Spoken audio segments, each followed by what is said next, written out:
Hi friends. तो लीजिए अब हम स्टार्ट करते हैं NISM series 6 depository operation certification examinations mock test series part 5। तो लीजिए हम डायरेक्टली स्टार्ट करते हैं पार्ट 5 के क्वेश्चन नंबर 1 से। क्वेश्चन नंबर 1 है हमारे पास, after depository receives an application for registering as a DP, it evaluates and forwards the application to SEBI within A 30 days, B 15 days, C 45 days, D 90 days। तो देखिए इसका हमारा answer है A 30 days। Depository participant एक depository के agent की तरह काम करता है, जहां पर जो इन्वेस्टर्स होते हैं अपने स्टॉक्स वगैरह के लिए ट्रेड करते हैं, तो वो एज एन एजेंट डीपी के थ्रू करते हैं। डीपी एजेंट होता है डिपॉजिटरी का। तो जब डिपॉजिटरी अपनी एप्लीकेशन भेजता है, डीपी के लिए उसको अप्लाई करना होता है, तो वो डिपॉजिटरी के पास अप्लाई करता है और डिपॉजिटरी को उसकी एप्लीकेशंस को वो इवेलुएट करता है, और वो अगर ओके है तो उसको वो फॉरवर्ड करता है to SEBI for approval for within 30 days. तो उसको जब भी कोई डीपी जो कि डिपॉजिटरी पार्टिसिपेंट है, उसको लाइसेंस की रिक्वायरमेंट है या उसको एप्लीकेशंस फॉरवर्ड करनी होती है, तो सबसे पहले वो अप्लाई करता है डिपॉजिटरी को। अब हमारे पास डिपॉजिटरी दो, CSDL और NSDL। तो मान लीजिए उसने किसी भी एक डिपॉजिटरी के पास अपनी डीपी की एप्लीकेशन फॉरवर्ड की, तो अब डिपॉजिटरी उसको इवेलुएट करेगा और उसको इवेलुएशन के बाद अगर उसको ओके लगता है, तो उसको विद इन 30 डेज उसको सेबी को फॉरवर्ड करना होता है to approve that application, so that the DP can actually act as an registered DP. तो इसका हमारा आंसर हुआ A 30 डेज। नेक्स्ट क्वेश्चन है हमारे पास, power of attorney has to be given on a stamp paper of value. Option A ₹100, option B 20, option C ₹200 and D varies from state to state. तो देखिए पहले मैं आपको समझाता हूँ पावर ऑफ अटर्नी होता क्या है।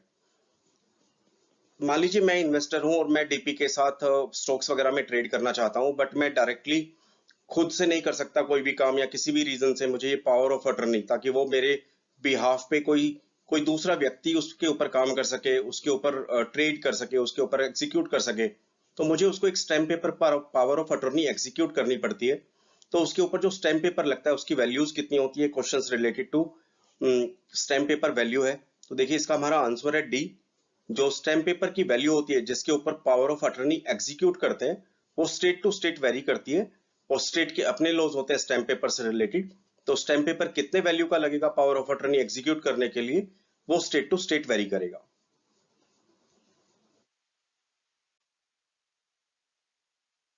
For transmission of securities to the account of the new Karta from the account of the deceased Karta, the surviving member through the new Karta। Option a true, option b false. तो देखिए हमारे पास इसका answer है ए। इसका question मैं आपको समझाता हूं कि मान लीजिए कोई HUF अकाउंट है, तो अब उसमें जो डीमेट अकाउंट होगा उसमें न्यू जो कर्ता के थ्रू होगा, और अगर उसमें कर्ता की अगर डेथ हो जाती है, तो ट्रांसमिशन ऑफ सिक्योरिटीज का मतलब हुआ to change the ownership of the securities.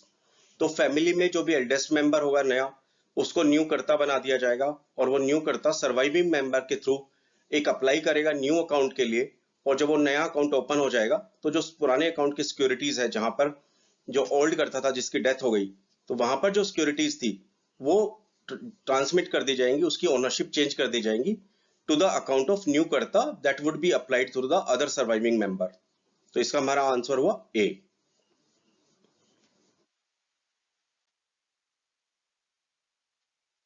देखिए जो हम एक्सप्लेन कर रहा था, if there is an adequate balance in the account, अगर अकाउंट में एडिक्वेट बैलेंस है, तो वो उस क्वांटिटी को will be debited on the execution date, execution date को वो डेबिट हो जाएगी।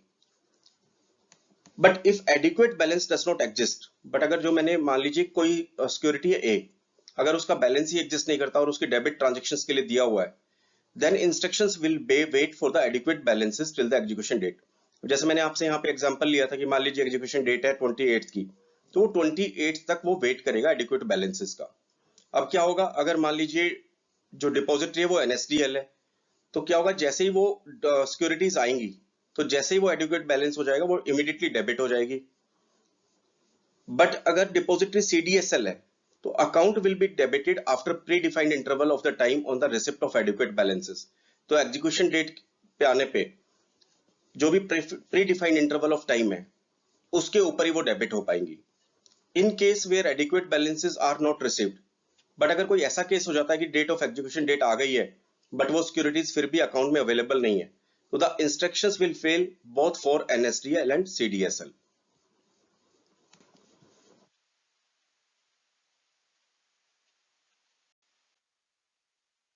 नेक्स्ट क्वेश्चन पर चलते हैं। How many ISIN can be allotted to an issuer? Only one ISIN, multiple ISIN can be allotted depend on the type of securities. C, not more than two ISIN, and D, none of these. तो जिसका इसका answer है हमारे पास B, multiple ISIN can be allotted depend upon the securities। देखिए इसको question को समझाता हूँ मैं आपको एग्जांपल के तौर पर। जैसे मान लीजिए कोई कंपनी है तो हम उस कंपनी को या कॉर्पोरेट को इशूअर बोलते हैं। अब वो इशूअर डिफरेंट डिफरेंट टाइप की सिक्योरिटीज इशू कर सकता है डिफरेंट डिफरेंट टाइम पर। तो जितनी भी वो सिक्योरिटीज इशू करेगा वो सभी जो टाइप ऑफ सिक्योरिटीज होंगी उनके लिए सब डिफरेंट ISIN होंगे। ISIN हम पहले भी स्टडी कर चुके हैं। ISIN means international securities identification number. तो जब भी कोई कंपनी सिक्योरिटीज इशू करती है तो उन सभी सिक्योरिटीज का टाइप ऑफ सिक्योरिटीज के बेसिस के ऊपर डिफरेंट ISIN होता है। तो एक ही कंपनी को, जो हम इशूअर को यहाँ मान के चल रहे हैं कंपनी कॉर्पोरेट, उसको multiple ISIN can be allotted depend upon the type of securities. तो मान लीजिए उसने कभी इक्विटी सिक्योरिटी अलॉट की तो उसके लिए अलग ISIN मिलेगा। अगर उसने डेट सिक्योरिटी अलॉट किया तो उसके लिए अलग ISIN मिलेगा। या किसी तरह की सिक्योरिटी उसने अलग अलग टाइम पर की जिसका नेचर अलग अलग है तो उसमें भी डिफरेंट ISIN नंबर अलॉट होंगे। इसलिए इसका आंसर होगा b, that is multiple ISIN can be allotted depend upon the type of securities. To terminate or surrender its participation in the depository, a DP must give notice to the depository of dash days A15, B30, C60, D90। इसका answer है B. देखिए DP हुआ depository participant जो कि एक DP depository के agent की तरह काम करता है। तो फॉर एग्जांपल अगर उसको किसी भी रीजन से अपना लाइसेंस टर्मिनेट कराना हो या अपनी सर्विसेज नोटिस टर्मिनेट करनी हो तो उसको जो नोटिस है अपने डिपॉजिटरी को वो एटलीस्ट 30 डेज में उसको नोटिस देना पड़ेगा। On the receipt of such notice, जब वो नोटिस रिसीव होगा तो डिपॉजिटरी में cease to provide any services और एक्ट फॉर द डीपी। तो डीपी को कोई सर्विसेज नहीं मिलेंगी। And the depository should notify the DP, जो डिपॉजिटरी है वो डीपी को नोटिफाई करेगा, पार्टिसिपेंट्स को करेगा, क्लाइंट्स ऑफ सरेंडरिंग डीपी को इन्फॉर्म करेगा एंड से भी within 7 days of his action. तो जो 7 डेज है उसके एक्शन के ऊपर वो सबको इन्फॉर्म करेगा। बट इसके अंदर जो डीपी अपने डिपॉजिटरी को नोटिस देगा वो at least 30 days in advance notice देगा that I want to get terminated from the depository license. तो वो जो डिपॉजिटरी पार्टिसिपेंट है वो अपने डिपॉजिटरी को एटलीस्ट 30 डेज का नोटिस पीरियड देगा। RBI does not register transfer of securities during A, closure period, B, shut period, C, lock period, D, enclosure period। देखिए इसका हम स्टडी कर चुके हैं। इसका आंसर है B, shut period. Shut period means the period for which securities can not be delivered. During the period under shut no settlement और delivery of securities that is under shut will be allowed. देखिए shut period के अंदर क्या होता है कि एक particular date हो गई, अब उसके अंदर कोई ओनरशिप चेंज ना हो किसी भी तरह के पेमेंट्स के लिए या किसी भी तरह के एक्शंस के लिए, तो उस पर्टिकुलर पीरियड को शट पीरियड बोल दिया जाता है। उस शट पीरियड में किसी भी तरह का जो ओनरशिप ऑफ सिक्योरिटीज है वो चेंज नहीं हो पाती।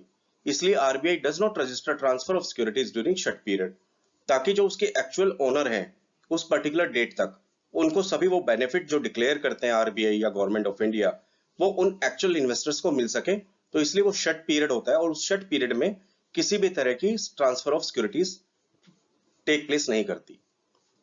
हमारा आंसर हुआ b, shut period. Can either of the account holder sign in case of a depository account as is the case with the bank account? A yes, b no. देखिए इसका answer है B, no. क्यों? जैसे हम bank में अगर either of survivor mode of operation होता है तो हम बैंक में कोई भी एप्लीकेंट साइन कर सकता है।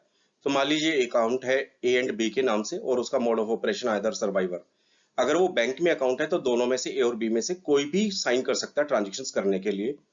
But as per SEBI rules in demat account, demat account can not be operated as either or survivor basis like the bank account. Therefore each instructions given for jointly held demat account need to be signed by all the joint holders. तो demat account जो कि jointly held है उसमें कोई भी instructions है that will be signed by all the joint holders. तो जितने भी उसमें joint holders होंगे सभी को instructions sign करनी पड़ेगी. तो ये एक तरह से बैंक अकाउंट से जब मोड ऑफ ऑपरेशन है वो थोड़ा सा डिफर करता है. Under the Companies Amendment Act 1999, which one can nominate a person in the event of original investor's death? देखिए इसका क्वेश्चन है कि as per companies amendment act 1999 जो नॉमिनी है वो कौन नॉमिनेट कर सकता है in the event of the original investors death. इसका देखिए ऑप्शन है share holder, debenture holder and bond holder, c deposit holder, d all of the above. तो देखिए इसका आंसर है d. According to that Companies Amendment Act 1999, every holder in shares or holder of debentures or holder of the bond holder or the deposit holder at any time can nominate in prescribed manner a person to whom his shares in debentures of the company shall vest in the event of his death. तो कोई भी share holder है या debenture holder है या bond holder है या deposit holder है वो नॉमिनेशन कर सकता है और अगर उसकी जो डेथ हो जाती है तो वो नॉमिनेशन जो जिसके नाम पर उसने नॉमिनेशन किया होता है सारे राइट्स और वो सिक्योरिटीज उसको ट्रांसफर हो जाती हैं. तो चाहे वो शेयर होल्डर्स है, चाहे वो बॉन्ड होल्डर है, चाहे डिबेंचर होल्डर है, चाहे डिपॉजिट होल्डर है, सभी के सभी इन्वेस्टर्स किसी भी तरह के हों वो नॉमिनेशन कर सकते हैं. हेंस आंसर हुआ D all of the above. इसका आंसर हमारा हुआ सी.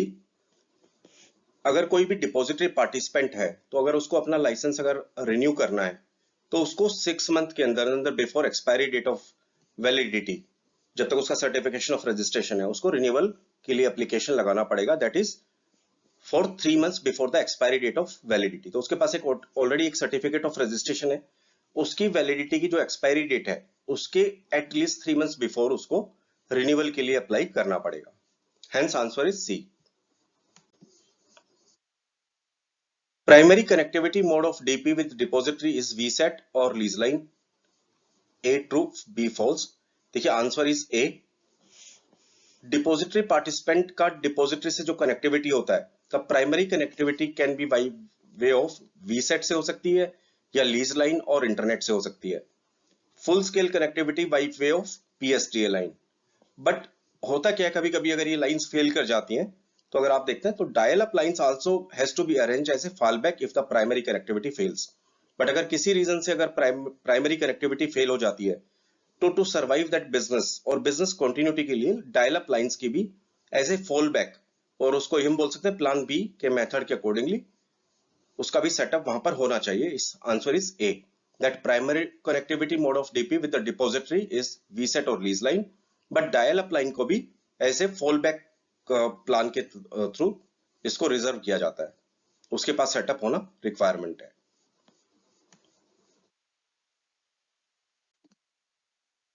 State whether the given statement is true or false. For pledging and hypothecation of securities, the pledgee and the pledger can have their account with DPs under the different depository. Option a true, option b false. इसका answer हमारे पास है B false. देखिए इसका explanation पहले question को दोबारा से पढ़ते हैं. अगर सिक्योरिटीज किसी भी मान लीजिए मेरे पास कोई सिक्योरिटीज है और मुझे कोई लोन या मुझे उसके ऊपर कोई एडवांस चाहिए तो मुझे अपने शेयर्स या सिक्योरिटीज को प्लेज या हाइपोथिकेशन करना पड़ेगा. अब उसके लिए एक इन्वेस्टर है उसका अकाउंट होगा और एक जो लेंडर है उसका अकाउंट होगा. तो उसमें यही पूछ रहा है the प्लेजी and the pleasure can have their account with the DP under the different depository.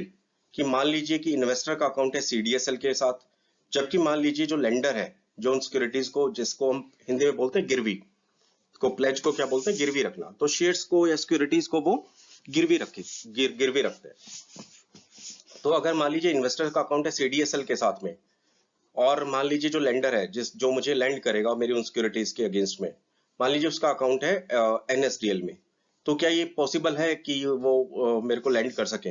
तो ये आज के इसका हमारा पास ऑप्शन है ट्रू और फॉल्स. तो हमारा आज का आंसर है बी दैट इज फॉल्स. देखिए क्यों.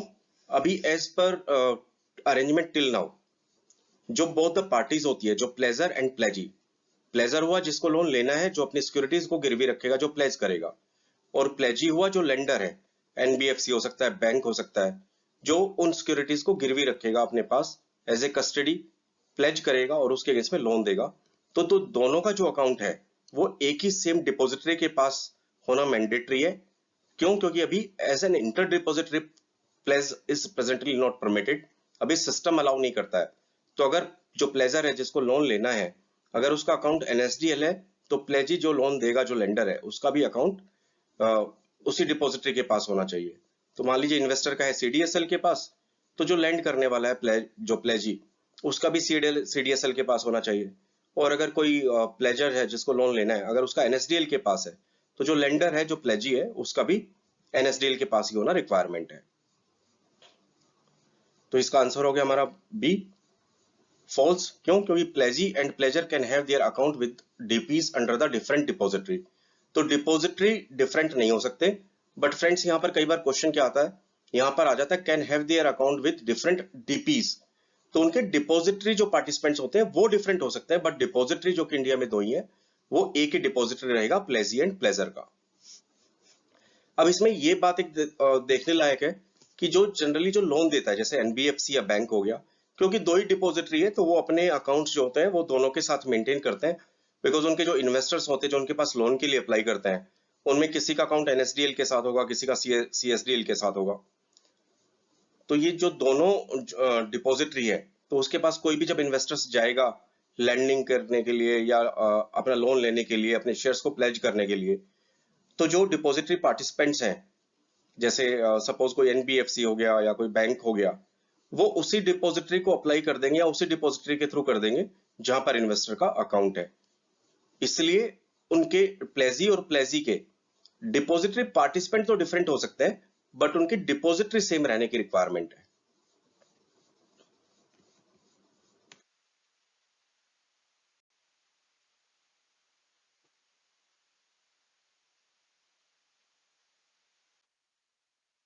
The Depository Act 1996 provides that the depository provide their services to security holder through their agent called depository participant. A true, B false. इसका आंसर है ए। देखिए क्वेश्चन को समझिए। डिपॉजिटरी एक्ट 1996 के through ये arrangement हुआ था कि जो भी डिपॉजिटरी अपनी सर्विसेज देंगी, वो डायरेक्टली सर्विसेज नहीं दे सकती इन्वेस्टर्स को। वो इन्वेस्टर्स को जो सर्विसेज दी जाएंगी वो डिपॉजिटरी पार्टिसिपेंट्स के थ्रू दी जाएंगी, जो कि उनके एजेंट्स होंगे। तो depository participants are the agent of depositories, hence answer is a. इसको एग्जांपल समझ लेते हैं। डिपॉजिटरी इंडिया में दो ही है, एक NSDL national security depository limited, दूसरी CDSL that central depository services limited. ये जो दोनों डिपॉजिटरी है, ये जो सर्विसेज देती है इन्वेस्टर्स को, ये अपने डिपॉजिटरी पार्टिसिपेंट्स के थ्रू देती है। तो देख लीजिए किसी इन्वेस्टर्स का अकाउंट है, मान लीजिए आईसीआईसीआई सिक्योरिटीज में, किसी का एचडीएफसी सिक्योरिटीज में, किसी का यस सिक्योरिटीज में। तो ये सब डिपॉजिटरी पार्टिसिपेंट्स हैं जो कि एजेंट की तरह से काम करते हैं ऑफ दिस डिपॉजिटरी। तो ये डिपॉजिटरी एक्ट के थ्रू मैकेनिज्म बनाया था कि जो भी इन्वेस्टर्स को सर्विसेज मिलेंगी वो डिपॉजिटरी पार्टिसिपेंट्स के थ्रू मिलेंगी। Hence answer is A, true. In debt instrument, issuer will send interest warrant directly to the A company, B broker, C sub broker और D investor। तो इसका देखिए, जब भी डेट इंस्ट्रूमेंट्स होते हैं तो उसका जो इंटरेस्ट वारंट्स है, जो उसका इंटरेस्ट अमाउंट है, जो इशूअर, जो कॉर्पोरेट या जो कंपनी है वो भेजती है, वो किसको भेजेगी? जो भी उस डेट इंस्ट्रूमेंट्स के इन्वेस्टर्स हैं डायरेक्टली वो उनको भेजती है। तो इसका हमारा आंसर हुआ डी, इन्वेस्टर्स। तो जो भी डेट इंस्ट्रूमेंट्स की इंटरेस्ट वारंट्स होगा वो डायरेक्टली इन्वेस्टर्स को सेंड किया जाएगा या उनके अकाउंट में डायरेक्टली क्रेडिट किया जाएगा। From whom does the DP receives the pledge closure request? A pledger, B depository, C pledgee and D none of the above। तो देखिए इस क्वेश्चन का मतलब हुआ कि जो प्लेज क्लोजर रिक्वेस्ट है, अब यहाँ पर प्लेज क्लोजर रिक्वेस्ट का मतलब समझाता हूँ। मान लीजिए इन्वेस्टर था मैं, और मैंने सिक्योरिटीज को प्लेज किया था और मैंने किसी से लोन लिया हुआ था। अब मैंने उस लोन की प्रीपेमेंट कर दी है या उसकी रीपेमेंट कर दी है। जैसे ही मैंने उस लोन की पेमेंट की, तो मेरा प्लेज जो है जिसके अगेंस्ट में मैंने लोन लिया हुआ है वो क्लोज होना चाहिए, so that I get my full rights on the shares और सिक्योरिटीज। तो वो इसमें पूछ रहा है फ्रॉम होम। तो जो डीपी है वो उसकी रिसीव्स प्लेज क्लोजर करने की रिक्वेस्ट किससे मिलेगी? प्लेजर से मिलेगी या डिपॉजिटर से मिलेगी या प्लेजी से मिलेगी या d none of the above से मिलेगी? देखिए इसका आंसर है ए, प्लेजर से मिलेगी, जिसने लोन लिया हुआ है। जब एक इन्वेस्टर है और उसने सिक्योरिटीज के अगेंस्ट में किसी से लोन लिया हुआ है, जब वो लोन की पेमेंट कर देगा, रीपेमेंट कर दिया उसने लोन, तो वो अपने डीपी को एक रिक्वेस्ट भेजेगा कि मैंने लोन की प्रीपेमेंट कर दिया और मेरा प्लेज क्लोज कर दीजिए और मेरे लोन के ऊपर से प्लेज हटा दीजिए। तो वो क्या करेगा, वो जो उसका डीपी है, प्लेजर जिसने लोन लिया हुआ था, वो डिपॉजिटरी के पास जाएगा, डिपॉजिटरी इंस्ट्रक्शंस एग्जीक्यूट करेगा। डिपॉजिटरी क्या करेगा, डिपॉजिटरी जो जिसने लैंड किया हुआ है, जिसने जिसके फेवर में वो शेयर्स या सिक्योरिटीज प्लेज हुए, वो इसको इन्फॉर्म करेगा। और जब वो इन्फॉर्म कर देगा, जो लेंडर है वो इन्फॉर्म कर देगा कि हाँ उसकी रीपेमेंट आ गई है, तो वो अपने डीपी को कंफर्म करेगा और उसका डीपी फिर दोबारा से डिपॉजिटरी को कंफर्म करेगा और उसकी इंफॉर्मेशन वापस उसके डीपी के पास आ जाएगी और वो डीपी उसके प्लेज को क्लोज कर देगा। Hence answer is A, pleasure. जो प्लेज क्रिएशन और प्लेज क्लोजर दोनों ही रिक्वेस्ट प्लेजर के एंड के ऊपर इनिशिएट होती है। तो देखिए यहाँ पर इसका एक्सप्लेनेशन है, the pledger initiates the creation of pledge और hypothecation through its DP and the pledgee instructs DP to confirm the creation of the pledge. ये तब की बात है जब वो प्लेज क्रिएशन होता है, जब वो लोन लेता है। इसमें भी प्लेजर इनिशिएट करता है क्रिएशन ऑफ प्लेज का थ्रू इट्स डीपी, और जो प्लेजी होता है वो अपने डीपी को कंफर्म कर देता है for the creation of pledge. ऐसे ही जब क्लोज होता है तो pledgee or hypothecation so created can either be closed on the repayment of loan or invoked if there is a default.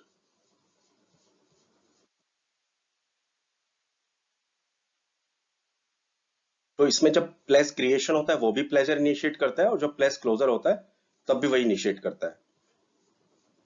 After the pledger has repaid the loan to the pledgee, अगर loan का repayment हो गया है तो pleasure initiate करता है pledge को through its DP. तो अपने डिपॉजिटरी पार्टिसिपेंट के पास जाता है और उसको फॉर्म देता है और कहता है मैंने ये लोन का रीपेमेंट कर दिया और मेरा प्लेज क्लोज कर दो। And the प्लेजी instruct it's DP, तो जिसने लोन दिया होता है, लेंडर जो इसका होता है, वो क्या करता है अपने डीपी को कंफर्म कर देता है कि हाँ उसने लोन की प्रीपेमेंट हो गई है मेरे पास या रीपेमेंट हो गई है, और मेरा ये कंफर्म कर देता है क्लोजर ऑफ प्लेस का और हाइपोथिकेशन का, और सिस्टम में इस तरह से प्लेस क्लोज हो जाता है। तो क्रिएशन और क्लेस दोनों रिक्वेस्ट प्लेजर के थ्रू ही इनिशिएट होती है। जो लोन लेता है वही दोनों रिक्वेस्ट को, चाहे वो क्रिएशन हो चाहे वो क्लोजर हो, दोनों प्लेजर ही इनिशिएट करता है। SEBI guideline requires that all the public issue of the size of rupees dash and above are compulsory made in demat form. A 5 crore, B 10 crore, C 50 crore and D 100 crore. तो इसका answer है 10 crore, that is B. As per SEBI guideline requires that all the public issue of size of rupees 10 crore and above be compulsory made in demat form. तो कोई भी जो company होती है अगर वो कोई नया पब्लिक इशू लेके आती है, नए शेयर सिक्योरिटीज लेके आती है, और उसका जो साइज है, उसका जो पब्लिक इशू का साइज है वो अगर 10 करोड़ से ऊपर है, तो उसको कंपल्सरीली उस इशू को डीमेट फॉर्म में ही लेके आना मैंडेटरी है as per SEBI guideline.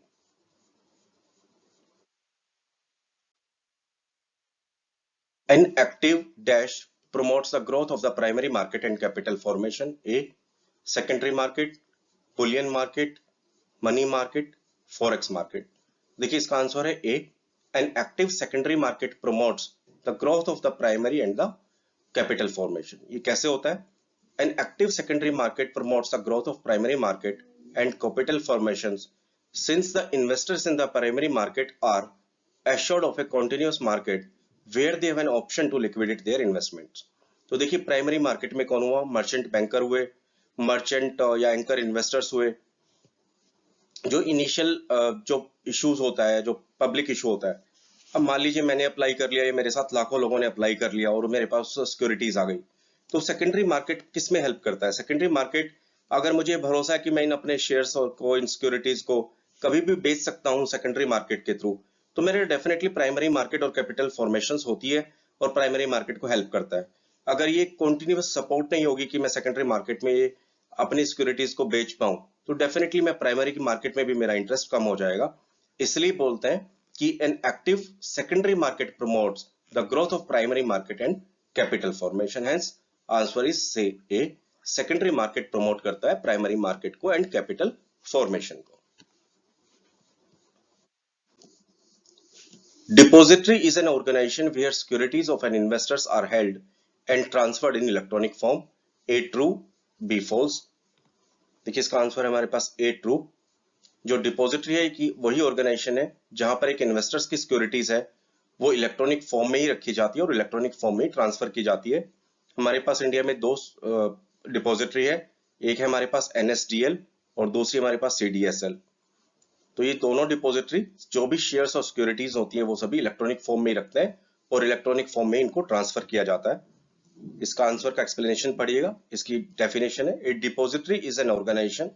Depository एक ऐसी ऑर्गेनाइजेशन है विच होल्ड सिक्योरिटीज, जो कि securities like shares, debentures, bonds, government securities, mutual fund units, जो जितने भी ये सभी सिक्योरिटीज है ये इन्वेस्टर्स की इनकी इलेक्ट्रॉनिक फॉर्म में रखती है, kept in electronic form at the request of investor through a registered depository participant।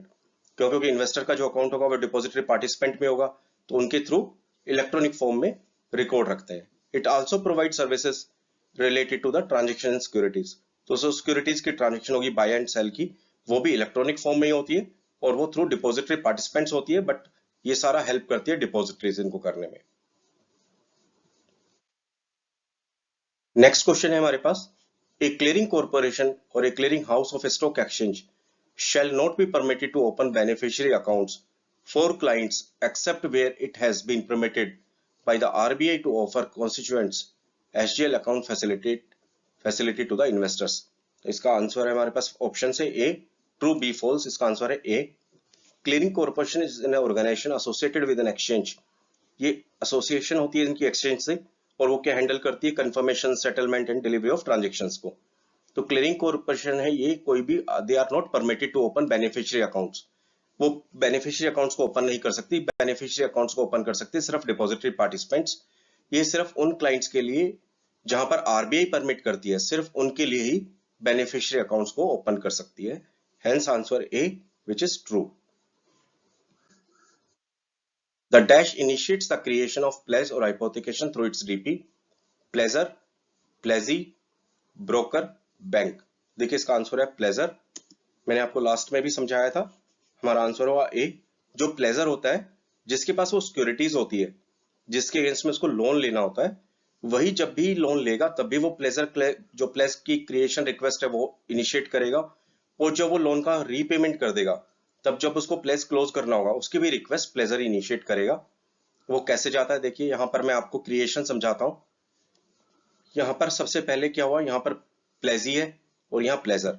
Pleasure हुआ जिसके पास सिक्योरिटीज है जिसको लोन लेना है, प्लेजी वो हुआ जिसको लोन देना है और उसके फेवर में सिक्योरिटीज प्लेज होगी। तो दोनों के बीच में एक एग्रीमेंट साइन होता है कि मैं अपनी सिक्योरिटीज प्लेज करूंगा और प्लेजी बोलता है मैं तुम्हें इतना लोन दूंगा। तो ये copy of PRF that is pledge request form की कॉपी आपस में शेयर होती है। अब जो प्लेजर है वो क्या करता है, प्लेजर अपने डीपी को प्लेज रिक्वेस्ट फॉर्म देता है। प्लेजर डीपी क्या करता है, सीडीएसएल, हम ये मान के चलते हैं कि डिपॉजिटरी सीडीएसएल है तो वो उस प्लेज को सेटअप करने की रिक्वेस्ट सीडीएसएल को भेजता है। सीडीएसएल क्या करता है, वो इन्फॉर्म करता है प्लेजी जो डीपी जो लोन दे रहा है उसके डीपी को, और प्लेजी डीपी वो कंफर्म करता है प्लेजी बीओ से जो लोन देता है। अब यहाँ पे जो प्लेजी बीओ है वो प्लेजी डीपी को कंफर्म कर देता है कि हाँ ये एग्रीमेंट साइन हुआ है एंड दिस इज ओके। प्लेजी का जो डीपी है डिपॉजिटरी पार्टिसिपेंट वो सीडीएसएल को बोल देता है कि रिक्वेस्ट एक्सेप्ट हो गई, और रिक्वेस्ट एक्सेप्ट होने के बाद ये जो सिक्योरिटीज है ब्लॉक्ड इन प्लेजर बीओ अकाउंट। तो जो प्लेजर का जो बेनिफिशियरी ओनर अकाउंट है उसके अंदर वो सिक्योरिटीज प्लेज हो जाती है और ब्लॉक हो जाती है इन फेवर ऑफ प्लेजी जो उसको लोन देता है, सो दैट प्लेजर जो उसको बेच ना पाए उसकी कंसेंट के बगैर या उसकी लोन की पेमेंट के बगैर। तो देखिए इसका आंसर है हमारे पास ए प्लेजर। क्रिएशन के टाइम पे भी जो प्लेजर है वही रिक्वेस्ट करेगा और प्लेज जो क्लोज करना होगा आफ्टर रीपेमेंट ऑफ लोन वो भी प्लेजर ही क्लोज करेगा। If an investor takes loan against securities owned by him, the said securities are pledged in favor of lender. The borrower is called pledger and the lender is called pledgee। ठीक है guys, तो इसका हमारा answer हुआ a pleasure.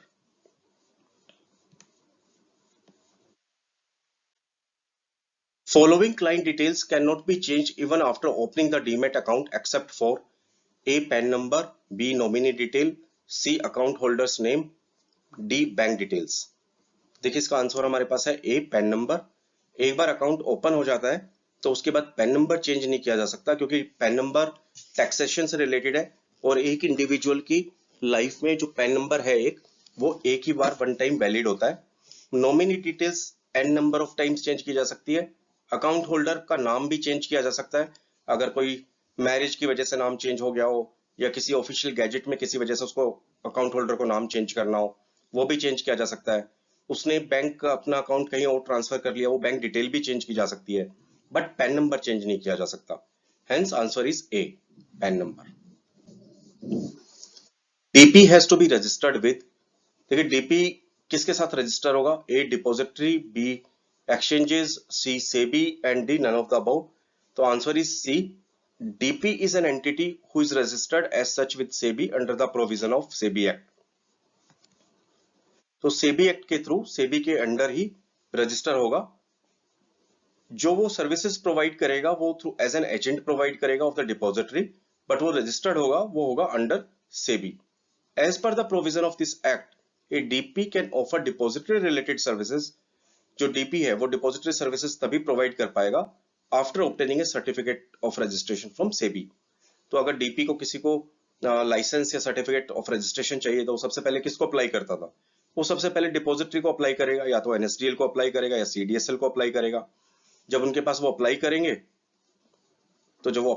तो वो सेबी को forward करेंगे इवैल्यूएशन के बाद, और जब सेबी से अप्रूवल आ जाएगा तो उसको एक सर्टिफिकेट ऑफ रजिस्ट्रेशन मिल जाएगा, जिसके बाद वो डीपी अपना काम शुरू कर सकता है। Hence answer is C, the DP has to be registered with SEBI. Next question है हमारा, a minor can nominate through a guardian, A true, B false. इसका आंसर है हमारे पास ए ट्रू। देखिए क्वेश्चन दो तरह से आता है, इसका क्या मतलब है? A minor can nominate through a guardian, अगर कोई डीमैट अकाउंट माइनर के नाम पर है तो क्या वो नॉमिनेट कर सकता है किसी को? तो क्योंकि जो माइनर डीमैट अकाउंट होता है वो भी ऑपरेट थ्रू किया जाता है गार्जियन के थ्रू, तो हम ये कह सकते हैं minor can nominate through a guardian. तो मान लीजिए कोई अकाउंट है, for example A under guardian B. इसका मतलब क्या हुआ? ए है जिसकी एज है 18 से कम और बी उसका गार्जियन है, उसका पेरेंट है, लीगल गार्जियन है या नेचुरल गार्जियन है। अब उसके अंदर जो माइनर है वो अगर उसको नॉमिनेट करना है, मान लीजिए किसी उसको एक्स बंदे को नॉमिनेट करना है, तो उस एप्लीकेशन फॉर्म को, जो नॉमिनेशन फॉर्म है, वो उसका जो गार्जियन है वो साइन कर देगा। इसका मतलब हुआ, इसके ऑप्शन है हमारे पास ए ट्रू और बी फॉल्स, तो आंसर हुआ ए minor can nominate through a guardian. एक ये जो रिक्वेस्ट है नॉमिनेशन की, वो नॉमिनेट किया जा सकता है, अगर माइनर का अकाउंट है तो उसको गार्जियन साइन कर देगा। तो देखिए एक्सप्लेनेशन पढ़ते हैं, a minor can nominate through guardian, a minor can also be appointed as a nominee represented by the guardian. इसको दोबारा से रिपीट करता हूं, a minor can nominate through a guardian. इसका मतलब अगर माइनर का अकाउंट है, अगर उसको कोई नॉमिनेशन करना है तो वो गार्जियन के थ्रू किसी को भी नॉमिनेट कर सकता है। साथ में दूसरा क्वेश्चन आपको ये भी आ सकता है जिसका ये आंसर है, a minor can also be appointed as a nominee. एक माइनर को भी नॉमिनी बनाया जा सकता है जो कि रिप्रेजेंटेड बाय ए गार्जियन। तो मान लीजिए कि मेरा अकाउंट नॉर्मल अकाउंट है, मैं माइनर नहीं हूं, मैं मेजर हूं, बट मुझे किसी माइनर को नॉमिनी बनाना है तो वो भी किया जा सकता है, बट मुझे उसमें साथ साथ में उसका गार्जियन है उसकी भी डिटेल देनी पड़ती है। तो यहाँ पर दोनों हो गया चीजें। यहाँ पर ए माइनर का अकाउंट है तो वो भी ही can nominate a person through guardian. दूसरा, a minor can also be appointed as a nominee represented by a guardian. अब देखिए दूसरा इसमें और क्या हो एक्सप्लेनेशन है, if the account is held jointly all the joint holders will be required to sign the nomination form and nominee can only be the individuals। तो जो नॉमिनी है वो सिर्फ इंडिविजुअल्स हो सकते हैं और सारे अकाउंट होल्डर्स को वो नॉमिनेशन फॉर्म साइन करना होता है, सो दैट कोई डिस्प्यूट ना हो बाद में। Also non individual entity such as society, trust, body, corporate, HUF can not be appointed as a nominee. तो जो नॉमिनी है वो इंडिविजुअल्स ही हो सकते हैं, society, trust, body, corporate, HUF को अपॉइंट नहीं कर सकते as a nominee. The DP must provide a copy of the rights and obligation document to the client and keep an acknowledgement of the same on the record before acting as a participant on his behalf। A true, B false। इसका answer है A true। देखिए DP क्या हुआ? Depository participant. मान लीजिए यहाँ पर हुआ ICICI डायरेक्ट या ICICI सिक्योरिटीज। अगर मुझे उसके साथ एक अकाउंट खोलना है तो मेरा डीपी हो गया ICICI डायरेक्ट या ICICI सिक्योरिटीज। अब उसके साथ जब एग्रीमेंट साइन होगा मेरा, ट्रेड करने के लिए या सिक्योरिटीज के लिए, डीमेट अकाउंट के लिए, तो एक copy of rights and obligation document होगा, वो डीपी मुझे प्रोवाइड करेगा और उसकी एक्नॉलेजमेंट मुझे से लेगा कि डीपी ने मुझे ये इसकी राइट्स एंड ऑब्लिगेशंस की ये मुझे उसने पूरा कॉपी दिया है, और उसकी अपनी एक्नॉलेजमेंट उसको अपने रिकॉर्ड में रखेगा। And before acting as a participant, तो मेरे बिहाफ पे वो काम करेगा एज एन पार्टिसिपेंट, उससे पहले उसकी एक एक्नॉलेजमेंट अपने रिकॉर्ड में रखेगा। ए ट्रू और फॉल्स, तो इसका आंसर है A. Investors while opening an account, जब एक इन्वेस्टर है, मान लीजिए मैं ही हूं और मुझे एक अकाउंट ओपन करना है, तो मुझे क्या करना पड़ेगा, सबमिट एन एक्नॉलेजमेंट, मुझे एक अपने डीपी को एक्नॉलेजमेंट प्रोवाइड करने पड़ेगी for receipt of copy of rights and obligation, कि मेरे उसमें राइट्स एंड ऑब्लिगेशंस क्या हैं डॉक्यूमेंट्स में, और डीपी ने मुझे प्रोवाइड कर दिया, उसकी एक एक्नॉलेजमेंट मुझे अपने डीपी को देनी पड़ेगी। उसके बाद ही मैं काम शुरू कर सकता हूँ, और उसके बाद ही डीपी जो मेरा डिपॉजिटरी पार्टिसिपेंट है मेरे को ये सर्विसेज प्रोवाइड कर सकता है। The form and contents of the rights and obligation documents, जो उसमें कंटेंट्स होगा या फॉर्म्स होगा, are specified by SEBI and DP operating instructions of the depository in which DP is registered. तो जो सेबी के थ्रू आएंगे rights and obligations documents, and through DP operating instructions of the depository, तो depository के behalf पे जो भी DP की ऑपरेटिंग इंस्ट्रक्शंस होंगी, उन दोनों के बेसिस के बिहाफ पे एक डॉक्यूमेंट रेडी किया जाएगा, which is right and obligation document of the DP end of the investors, और उसकी एक एक्नॉलेजमेंट कॉपी वो इन्वेस्टर्स प्रोवाइड करेगा अपने डीपी को कि उसको ये राइट एंड ऑब्लिगेशन डॉक्यूमेंट मिल गया है। तो उसमें उसके पूरे राइट्स क्या है, उसके ऑब्लिगेशंस क्या है, वो सारे उसमें स्पेसिफाइड होंगे, और उसी राइट्स एंड ऑब्लिगेशन डॉक्यूमेंट्स के बेसिस के ऊपर इन्वेस्टर्स को और डीपी को सारी इंस्ट्रक्शंस एग्जीक्यूट करनी पड़ेंगी। आज का हमारा लास्ट क्वेश्चन है, if the lender needs concurrence of the borrower for appropriating securities to his account, the transaction is called A pledge, B hypothecation, C either of above, D none of the above. देखिए इसका answer है हमारे पास B, the nature of control. इसमें सबसे पहले क्या हुआ कि मान लीजिए मेरे पास सिक्योरिटीज है और मुझे उस सिक्योरिटीज के अगेंस्ट में मैंने किसी से लोन लिया हुआ है, तो वो लेंडर हो गया। अभी लेंडर को अगर कॉन्करेंस की रिक्वायरमेंट, अगर वो उसके सिक्योरिटीज जो जो उसके पास गिरवी रखी हुई है, वो अगर अप्रोप्रिएट करना पड़ता है, मान लीजिए कि मैंने लोन का पेमेंट नहीं किया, डिफॉल्ट कर दिया, या शेयर्स की वैल्यू या सिक्योरिटीज की वैल्यू काफी कम हो गई, और उसके बेसिस के ऊपर जो लेंडर है उसको मेरी सिक्योरिटीज को बेचना पड़ रहा है, तो बेचने की सिक्योरिटी और अपने अकाउंट को एडजस्ट करने के बेसिस को ही अप्रोप्रिएटिंग सिक्योरिटीज बोलते हैं। तो मान लीजिए मेरे पास 1 लाख रुपए के शेयर्स थे या सिक्योरिटीज थी, और उसके अगेंस्ट में मैंने 60 लैक्स का या एक, फॉर एग्जांपल मैं दोबारा से इसको एक्सप्लेन करता हूँ कि मान लीजिए मेरे पास 1 लाख की सिक्योरिटीज थी और 1 लाख के अगेंस्ट में मैंने 60,000 का लोन लिया हुआ था।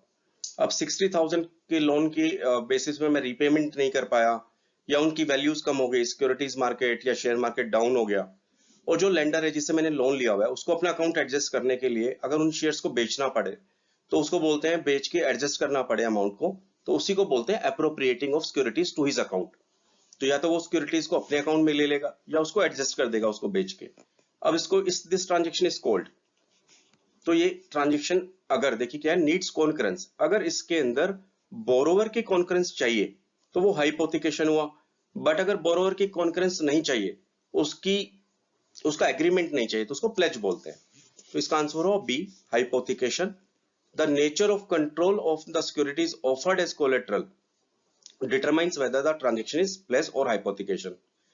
तो सिक्योरिटीज के ऊपर किस तरह का नेचर ऑफ कंट्रोल है, उसके बेसिस पर ये डिपेंड करता है कि ये प्लेज है और हाइपोथिकेशन है। If प्लेजी has a unilateral right, जो लैंड करता है अगर उसका यूनिलैटरल राइट है without reference of the borrower, उसके पास उसकी बोरोवर की कोई कंसेंट की रिक्वायरमेंट नहीं है to adjust the securities to his account, and if the borrower defaults or otherwise the transaction is called pledge, तो उस ट्रांजेक्शन को प्लेज बोलते हैं।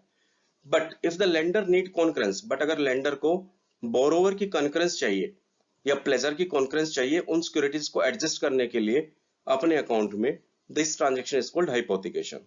तो ये एक्चुअली नेचर ऑफ कंट्रोल पे डिपेंड करेगा। अगर प्लेजर का कंसेंट चाहिए तो वो हुआ हमारा हाइपोथिकेशन, और अगर प्लेजर का कंसेंट नहीं चाहिए टू एडजस्ट द सिक्योरिटीज तो वो हमारा हुआ pledge. Hence answer is B, hypothecation. तो फ्रेंड्स, आज तक की इस वीडियो में यहीं तक पार्ट 5 फिनिश हुआ। आई एम श्योर आप इन वीडियोस को स्टडी करके ये सब बहुत अच्छे से स्टडी कर पा रहे होंगे और मॉक टेस्ट क्लियर कर पा रहे होंगे, क्वेश्चंस इजी से समझ में पा रहे होंगे। तो डेफिनेटली अगर आपको ये वीडियो पसंद आ रही हो तो प्लीज सब्सक्राइब करना मत भूलिएगा और डेफिनेटली बेल आइकन को दबाइएगा, सो दैट जैसे ही आपको न्यू वीडियोस आती है इसकी part 6, part 7, part 8, part 9, we would be having approximately 10 parts in this mock test series. तो आपको जैसे ही आप बेल का आइकन दबाएंगे, आपको जब भी ये सीरीज और ये मॉक टेस्ट के नए पार्ट्स अवेलेबल होंगे आपको नोटिफिकेशंस मिल जाएंगी। तो thank you very much guys for watching these videos. My request, please keep on referring these videos to your friends so that they will also get benefit. We will also come up with the new series on so many things or so many mock test exams maybe related to banking or financial sectors. So keep watching these videos and please don't forget to subscribe to this channel and again don't forget to press the bell icon. Okay guys, thank you very much for watching this video.